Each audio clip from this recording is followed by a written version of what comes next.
Hi students, how are you? I hope you are doing well. Myself, I am Radha from RSS Coaching Center, and I am co-founder of RSS Coaching Center. In this chapter, I am going to tell you about what is non-living thing and living things. Okay, no mention. इससे पहले मैं आप लोगों को एक कहावत बताना चाहता हूँ। एक छोटा सा लाइन है जो कि हमारे देश के लिए है, ताकि कोई भी बच्चे हमारी वीडियो को देखे तो देश के लिए अपना प्यार और स्नेह को शेयर कर सके दूसरों के लिए। कहावत कहा गया है, सरफरोशी की तमन्ना अब हमारे दिल में है, देखना है जोर कितना बाजुए कातिल में है। ऐसा जोश रहना चाहिए पढ़ाई के प्रति, तभी आप लोग ग्रोथ कर सकते हो। चलिए कोई नहीं, आपके चैप्टर को मैं स्टार्ट करने जा रहा हूँ। अगर आपको कोई भी प्रकार की परेशानियाँ आएगी, चाहे रिटेन में चाहे लिखने में, कोई भी वो आपको वर्ड समझ में नहीं आ रहा है तो कोई दिक्कत नहीं, आप कमेंट करोगे तो उसका सॉल्यूशन किया जाएगा। ओके, इस चैप्टर का नाम है, the name of this chapter is living things and non living things. Class 3 का साइंस का है।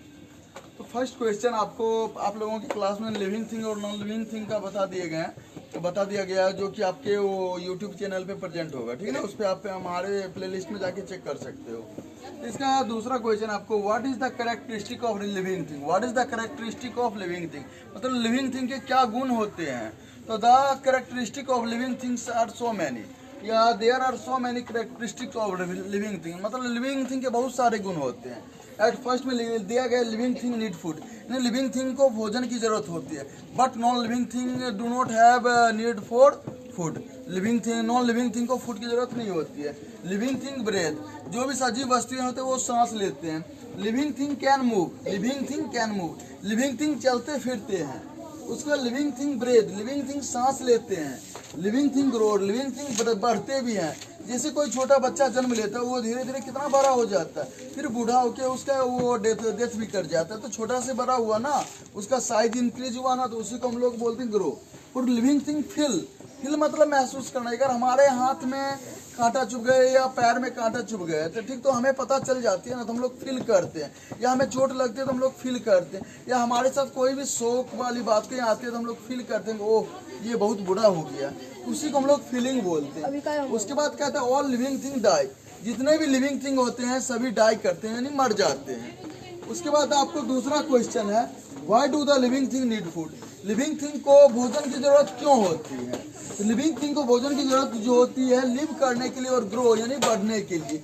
तो living thing need food to live and grow, living thing need food to live and grow. Living thing को जीने के लिए और आगे बढ़ने के लिए भोजन की जरूरत होती है। उसके बाद हम लोग सांस लेते हैं और सांस छोड़ते हैं। सांस लेने की प्रक्रिया को इनहेलेशन बोला जाता है और सांस छोड़ने की प्रक्रिया को प्रोसेस को एक्सहेलेशन बोला जाता है। तो चलिए इसको इंग्लिश में जानते हैं। What is inhalation. The process of taking in air is called inhalation. The process of taking in air is called inhalation. हम लोग जो सांस लेते हैं उस विधि को, प्रक्रिया को हम लोग इनहेलेशन बोलते हैं। और the process of releasing air out is called exhalation. और हम लोग जो सांस छोड़ते हैं उसे हम लोग एक्सहेलेशन बोलते हैं।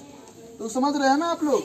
हु ब्रेथ थ्रू लंग्स, कौन लंग्स के थ्रू सांस लेता है, कौन फेफड़ों के थ्रू सांस लेता है। तो यहाँ पे आपको दिया गया बोर्ड पे, showing on the board, humans and other animal that live on land. जो ऐसा जंतु या जानवर या आदमी बोलिए जो कि आपको पृथ्वी पे रहते हैं, धरती पे रहते हैं, उसे ही वो जो है आपको लंग्स के थ्रू ही सांस लेते हैं। उसको सांस लेने के लिए जो ऑर्गन्स है उसको लंग्स बोला जाता है। उसके बाद कहते हैं in which part plants take breath. Plants किस पार्ट के थ्रू सांस लेता है। हम लोग तो सांस ले लेते हैं, जानवर तो ले लेता है, प्लांट्स किस थ्रू से लेता है। प्लांट्स के बारे में हम लोग जानते हैं। प्लांट्स में जो पत्तियां होती है, पत्तियां में छोटे छोटे छिद्र होते हैं जिसे हमें स्टोमाटा कहते हैं। तो प्लांट जो है उसी स्टोमाटा के थ्रू सांस लेती है।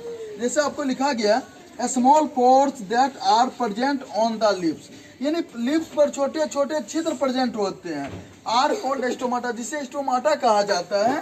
Plants take breath through stomata, plant जो है सांस लेते हैं उसी स्टोमाटा के थ्रू लेते हैं। इसके बाद अगर आप लोगों को मेरे कॉन्टैक्ट नंबर की रिक्वायरमेंट होगी, मैं आपको यहाँ पे शो कर रहा हूँ बोर्ड पे, तो मेरा कॉन्टैक्ट नंबर, इस पर भी आप कॉन्टैक्ट कर सकते हैं। और मेरा कोचिंग भी चलता है ऑनलाइन ऑफलाइन।